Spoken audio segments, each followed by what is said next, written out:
A very good evening, viewers, and thank you for tuning in to the NILEcast on your West Nile Television, where we give the daily news bulletins of the day, every day from 7 p.m. to 8 p.m. My name's Okumaringa Christine. Before we dive into any of the stories this evening, let's move straight into the stories that have made headlines throughout the week. Uganda Revenue Authority held a stakeholder engagement in Arua City where a number of factors, among which include corruption, has been identified as a factor derailing the body from attaining its targets both in the region and at national level. Farish Majid reports. In a bid to ensure smoothness in tax mobilization and collection in West Nile sub-region, Uganda Revenue Authority, the body mandated to collect taxes in the country, had a half-day stakeholder engagement in Arua City. This comes at a time where a number of factors, among which include corruption, has been identified as a factor derailing the body from attaining its targets both in the region and at national level. The meeting brought together a number of stakeholders from the region, among whom include officials from the tax body, leaders and taxpayers, among others, to deliberate on strategies of promoting integrity both between the taxpayers and the taxman. Abel Kagumire, the Commission Executive in charge of operations working with the tax body, who represented the Commission agenda, explains the motive of the engagement as this. So these engagements are very important for us as revenue collectors because it's where we get a way to know what is happening on ground from our dear taxpayers. That's why we ask you to be as candid as possible as you engage us. The problem is with the person, and I know people here, they don't fear even saying it in their face. They will say you, and that's what we want to hear. We want to get that feedback so that we serve you better. Relatedly, James Abola, the Assistant Commissioner in charge of staff compliance working with the tax body, rallies the stakeholders on ethical values as a strategy to curbing corruption. Support us, let us work together to promote transparency, to promote accountability, and to promote ethical behavior. So that when people talk about Uganda, they talk about a country they can trust and they can do business with at any one time. Bako Christine Abia, a businesswoman and a former Arua District Woman Member of Parliament, asked the body to ensure giving back to the communities under the corporate social responsibility as a strategy to promote compliancy among the taxpayers. We want to know this one form of asking for accountability and fighting crime. How are we going to do it? We want you to tell us. West Nile region this financial year had a contribution of this much to the national treasury. Yes? And therefore we can seek accountability. Government, this region remitted this amount. What is it that we get in return? Yes? As I give, so give me back. Moses Obeta, the chairperson Arua City Business Community, called for uniformity in taxation so as to minimize corruption and smuggling in the region. Commissioner General Mohati, he went to the border. How I wish he went to Salam Saria.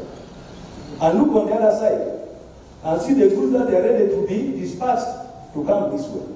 These are goods that have passed through this country. Taxes are cheaper there than here. I pray when you went there, you are going to look at how to get South Sudan and East and Congo to be able to use the same tax system. Honorable Atima Jackson, the Member of Parliament for Central Division in Arua City, lauded the tax body for adopting the peaceful operations while obtaining taxes in the region. In the past, the business community and the people of West Nile have had a bad relationship with URA. It took our intervention as leaders, it took your intervention as taxpayers, it took the intervention of URA to ensure that we have a harmonious way of working. And this is what we are experiencing. I want to thank all of you for that. Uganda Revenue Authority has a target to collect 32 trillion Ugandan shillings to collect this financial year, which won't be possible to achieve because of leakages. Masi Draru, Farish Majid reporting for West Nile TV, NILEcast. Moving on to Maracha District, the late Felix Wesley Aya on Monday the 28th of October 2024 was laid to rest at his ancestral home in Lipa Village, Robu Village in Maracha District.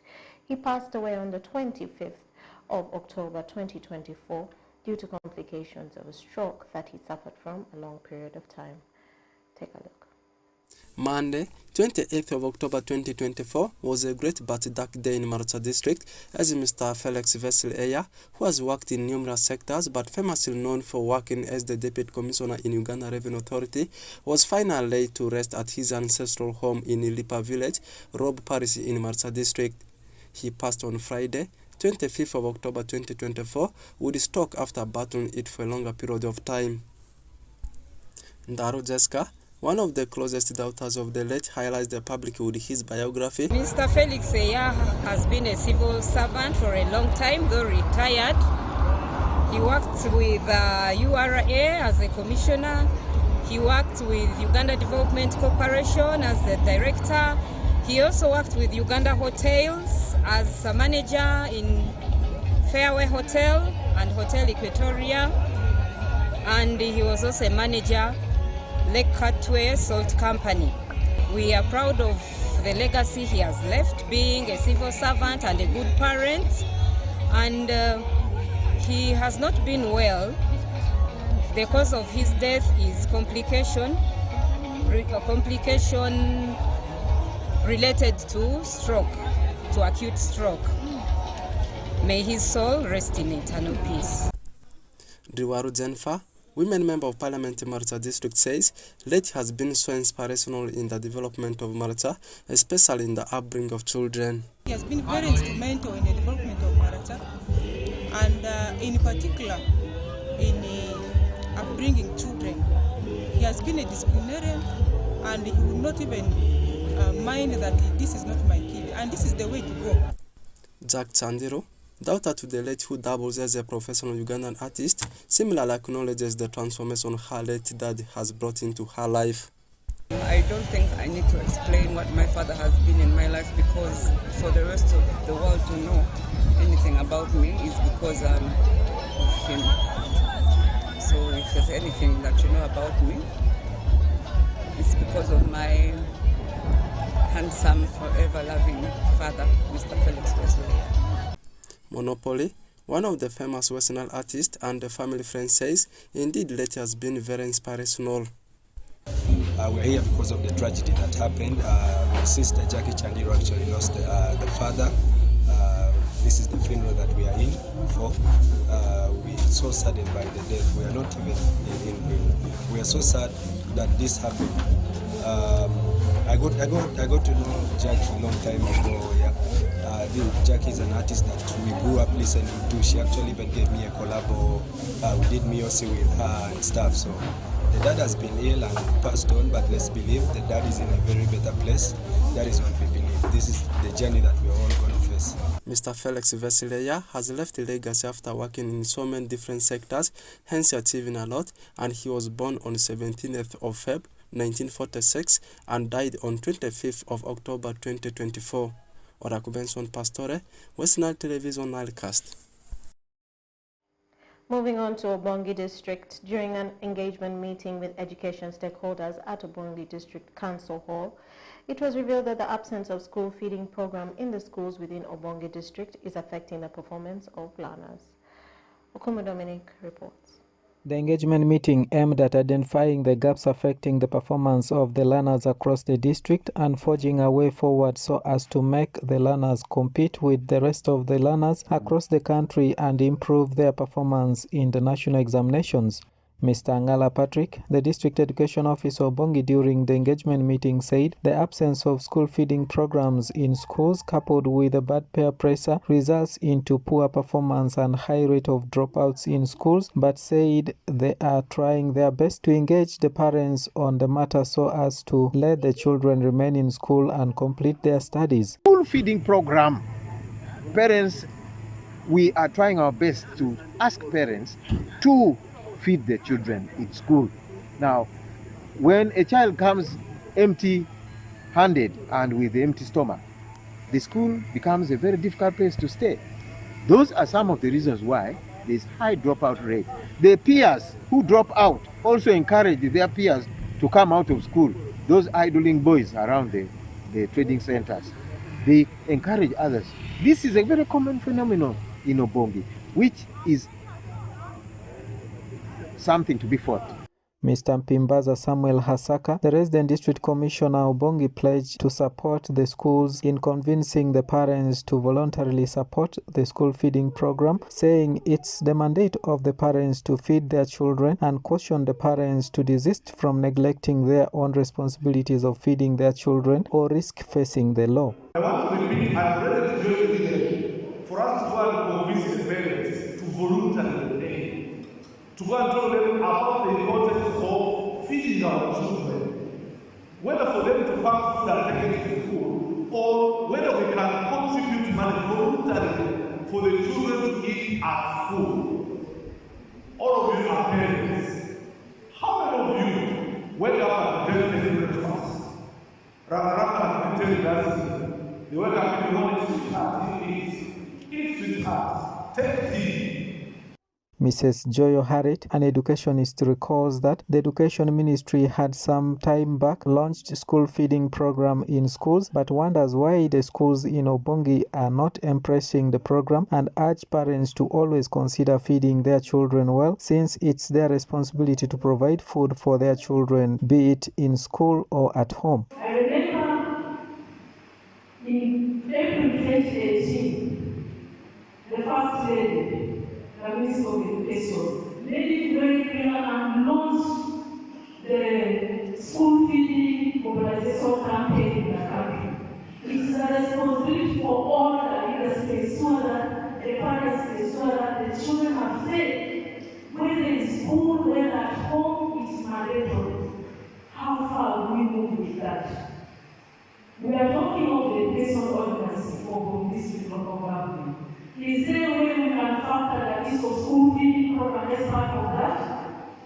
Because it's the responsibility of parents to feed their children. Mr. Rangaranga Abdullahi, the Health Assistant Obongi Town Council, urged the resident district commissioner to support the schools in advocating for school feeding program so that the learners can be able to eat in school and focus on their education, which he said will go a long way in improving the performance of learners within the district. But I am requesting that we embrace this for feeding in schools. Let us embrace this for feeding in schools. Because I realize at home, we the parents, we don't give food. It is the father and the mother who normally, they leave these children go to school hungry, without breakfast, without lunch. Instead, behind here, you see this mother providing good lunch and breakfast for this child. For long, the performance of learners within the district has been dropping, something which has raised concern among the stakeholders who feel there is need to find a lasting solution to the problems and address them so as to improve performance in the district.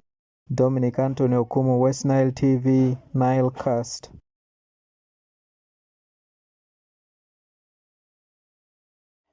Moving on to Pakwach District leadership on the 1st of November 2024 commissioned 13 borehole water systems donated by Field for Humanity aimed at improving access to clean water in 14 villages in Wadilai sub-county, Pakwach District. Alfred Jawok reports. Pakwach District leadership has today, 1st November 2024, commissioned 13 boreholes water system donated by Field for Humanity, a non-profit organization working in Pakwach District at improving access to clean water in 14 villages of Moter East, Ayabo West, Ajay East, Pailo West, among others in Wadlai Sub-County, Pakwach District. While commissioning the water project, Ashile Tribal Deputy RDC Pakwach District, who was the chief guest, notes that the borehole water system will increase access to clean water in 13 villages, which has been a major challenge in the district. Our prayer as a government is that more of them should be joining us to help us extend hand of help. Otherwise, we are so grateful for them, and we still, as Pakwach, need more of them. If Pakwach was like a district of Yumbe, Mario Colonia here, and Obongi, which have the refugees. You see very many of these people flourishing. Our prayer is that we incorporate more of them. Honorable Robert Omitostin, Pakwach District Chairperson, commends Phil for Humanity for this initiative before calling upon the community to embrace and protect the water sources for future use. Feels for Humanity for this great step that they have taken. I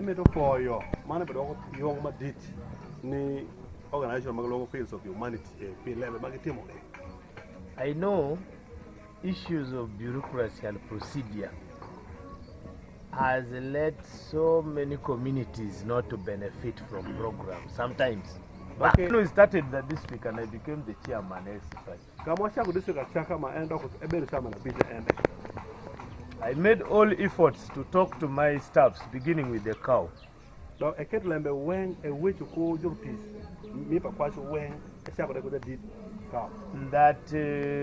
there are really certain things we need to scale down.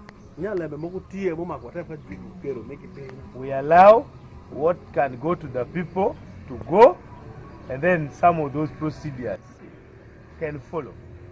Bishop Peter Winji, the board chairman Phil for Humanity, has tasked the community members to take charge of the water systems to extensively maintain it before warning them of vandalism. Affordability for households.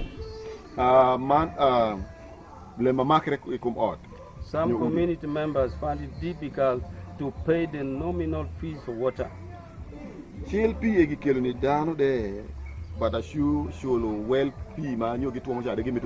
Which is 100 shillings. But 20 liters.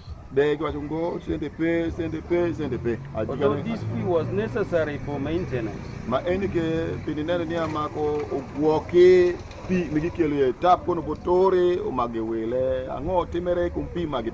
Joyce Akumu, a member of Motir Village, applauded Phil for Humanity for bringing clean water closer to them. She appeals to government to add more components of the project to surrounding community. The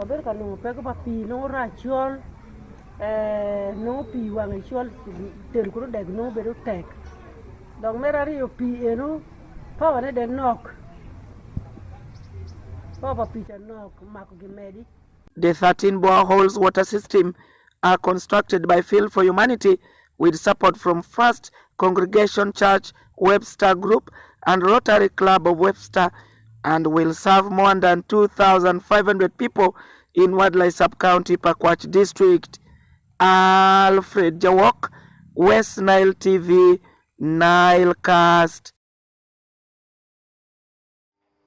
More in our stories, the students of Elere Senior Secondary School in Adjumani District was sent home for causing commotion in the school on the 1st of November 2024 after students reportedly threatened to flog the teachers if they continue supporting the head teacher and his deputy.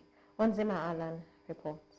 The students of Elere Senior Secondary School in Adjumani District were sent home for causing commotion in the school on Monday, 1st November 2024. This was after the students reportedly threatened to flog their teachers if they continue supporting the head teacher and his deputy. On 21st October 2024 last month, the students of Elere Senior Secondary School marched to Adjumani District headquarters to peacefully demonstrate their over-tolerated anger to amplify their voices in order to project their welfare in the school. The students claimed that the school administration charges new students with exorbitant fees, which as students have never seen proper use of the charges in the school, which proved lack of transparency from the administration. Speaking to West Nile TV on 1st November 2024 at Elere Senior Secondary School, Reverend Dr. Cosmas Madile, the board chairman of the school, said the students have been sent home to bring their parents on Monday, 5th November 2024 at 10 a.m. in the school.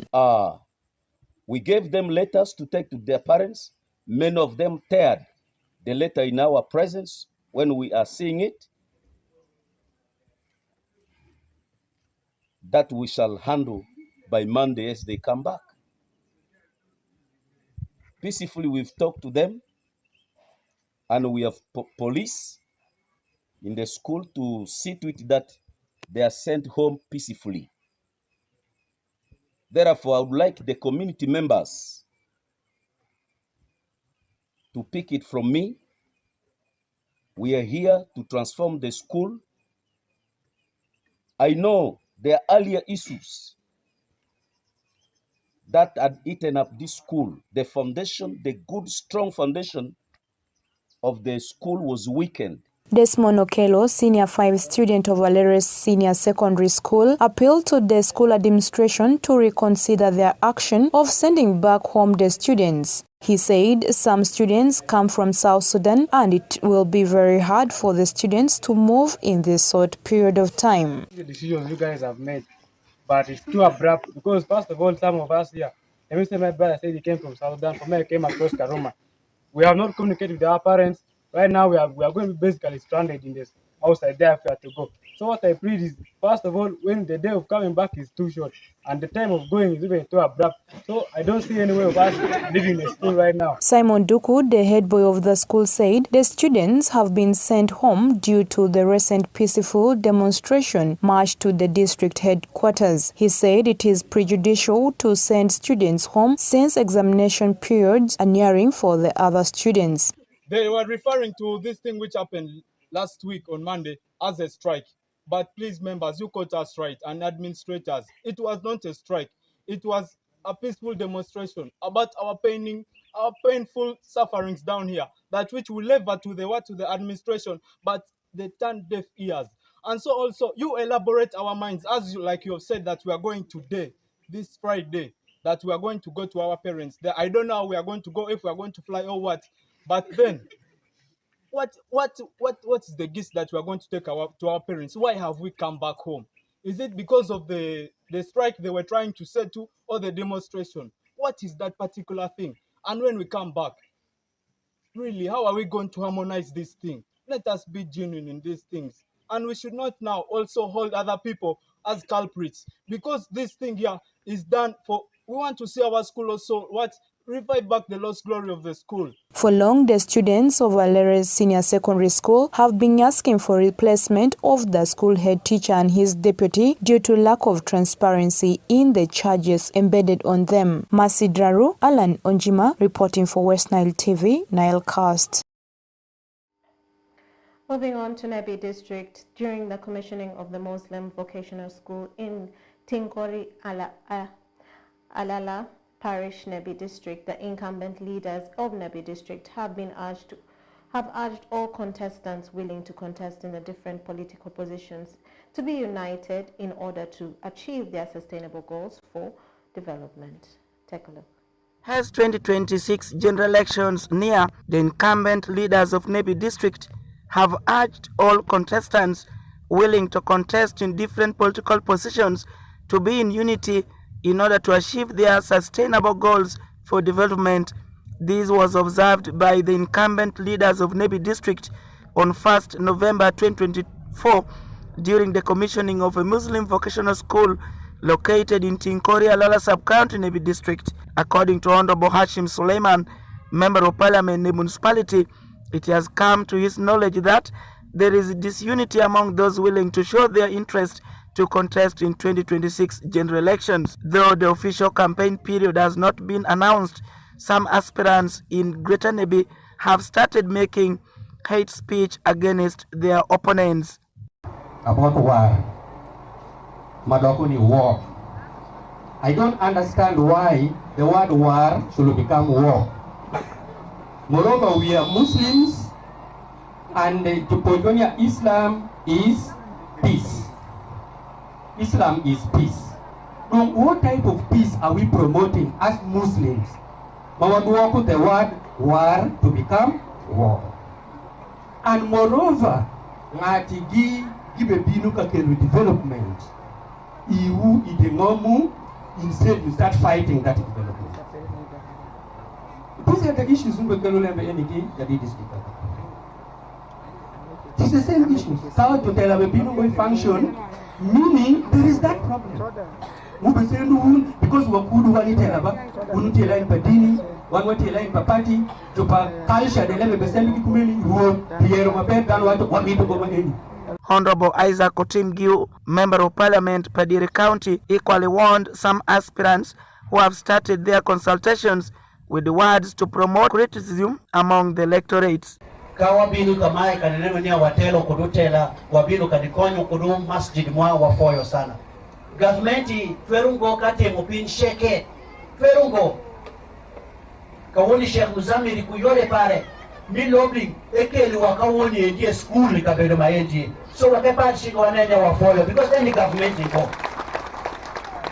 mapodi ipeju ngoni ya government utimu iriango ine kiri miteke pejiri inia itima ngoni ngomberi. Honorable Agnes Ashibo, woman member of parliament Nebi district, revealed that there is an increasing number of aspirants in Nebi district vying for different positions with the words of disunity which does not bring development in the society.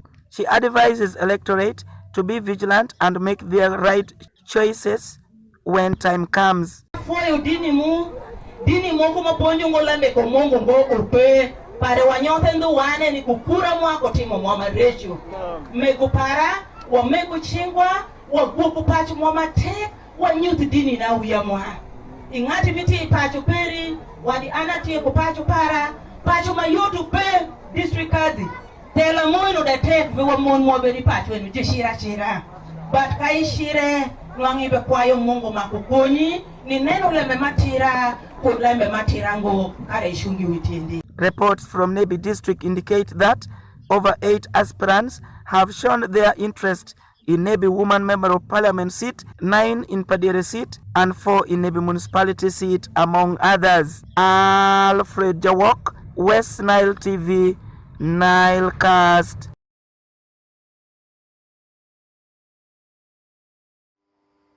And more in our stories, around 500 Makerere University students of first, second and third year assembled at the National Unity Platform headquarters in Kamocha after reportedly have gone weeks without receiving their allowances, leaving many of them without food and struggling to make ends meet. Take a look. In response to a growing crisis of unpaid food allowances for government-sponsored students, around 500 Makerere University students assembled at the National Unity Platform NUP headquarters in Kamocha. These students, primarily in their first, second and third years, report having gone weeks without receiving their allowances, leaving many without food and struggling to make ends meet. The students claim that government delays in disbursing funds have left them with no choice but to borrow or, in extreme cases, beg for food. According to reports, first-year students have received just 92,000 Ugandan shillings of the expected 750 Ugandan shillings allowance intended to cover an entire semester, a shortfall that has forced some students to go without food for days. National Unity Platform President Robert Chagulanyi Sentamu, who met with the students, expressed deep concern over their plight and warned that Makerere University could soon face a serious crisis if authorities fail to address the issues. Chagulanyi emphasized that food insecurity among students not only hampers their academic performance but could also lead to social unrest. To offer immediate relief, NUP provided a meal to the students and distributed food packages containing 5 kilograms of rice and several kilograms of posho to each student. Shamim Nambasa, a former Makerere University Guild president, highlighted the persistence of the issue, saying that this situation is not different from what they went through years ago. She urged the university administration to take urgent steps to alleviate students' hardships. The crisis extends beyond those gathered at NUP headquarters. Estimates suggest that over 4,000 government-sponsored students have gone without allowances for up to 3 months. Many students are now appealing to the wider community, hoping that more well-wishers will step in to help. In a letter dated October 28th, Makerere University's Dean of Students, Mrs. Winfred Kambumbuli, acknowledged the delays in allowance payments and confirmed that some funds remain outstanding. However, Mrs. Kambumbuli did not specify the amounts disbursed so far or the total balance owed, leaving students remains uncertain about when they might receive their remaining funds. Mercy Draru, West Nile TV, Nilecast. And with that, we are